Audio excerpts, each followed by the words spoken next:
but it's absolutely uncalled for to throw bricks, absolutely uncalled for to throw water bottles that are frozen at police officers. Don't you agree, Kayleigh, that the vast majority of those protesters were doing so peacefully, and that many of them did not hear those warnings and were simply just pushed out of the way, just forced out, pummeled out of the way by their fellow Americans, police officers?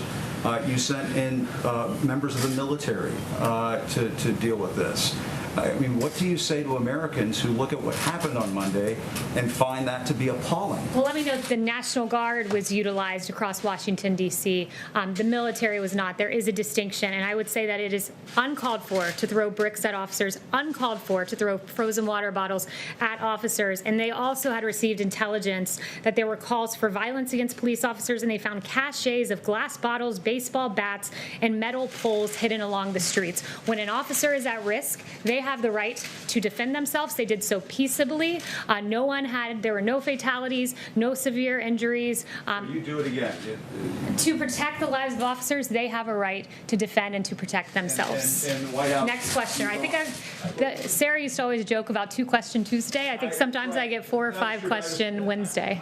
I just want to make sure that people who have a problem with what they saw Monday have a chance to have that addressed. I mean, what do you say to Americans who are just outraged by what they saw? And for the president to go and have a photo op in front of a church. What I would say is this: officers have a right to defend themselves. And I've watched a lot of your coverage. I've watched a lot of the nation's coverage, and let's go through some of the things that happen when officers don't defend and protect themselves. In St. Louis, 4 police officers were shot. In Las Vegas, an officer was shot in the head and is on life support. In New York, a cop was beat up by people. In Providence, 4 to 5 police officers and state troopers were injured. And in Ashbury Park, New Jersey, a police officer was injured. Police officers are out on the front lines. They're defending and protecting you as you come into this building each and every day, Jim. We owe them honor. We owe them respect. And when they are under attack, they have the ability to defend themselves. Zeke. Just first on Secretary Esper's comments, is the president presently considering invoking the Insurrection Act, or is that completely off the table at this point? So it's a very good question. The president has the sole authority to invoke the Insurrection Act.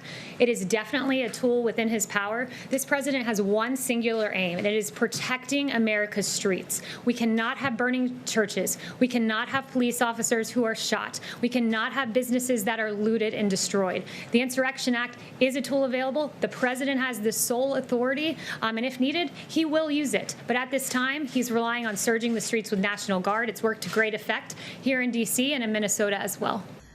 I remember this press conference like it was yesterday. Kayleigh, always, when the press would try to push her buttons, push her into a corner, she would come out of that corner and fight back aggressively with facts, data, and statistics.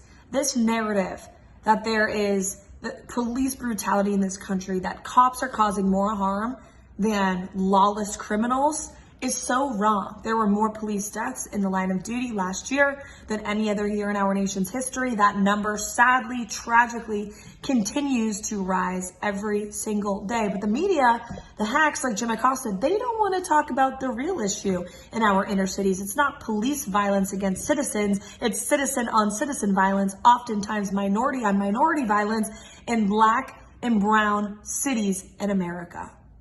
They don't want to talk about that, even though the data and the facts prove it. Why? Because it doesn't fit their narrative.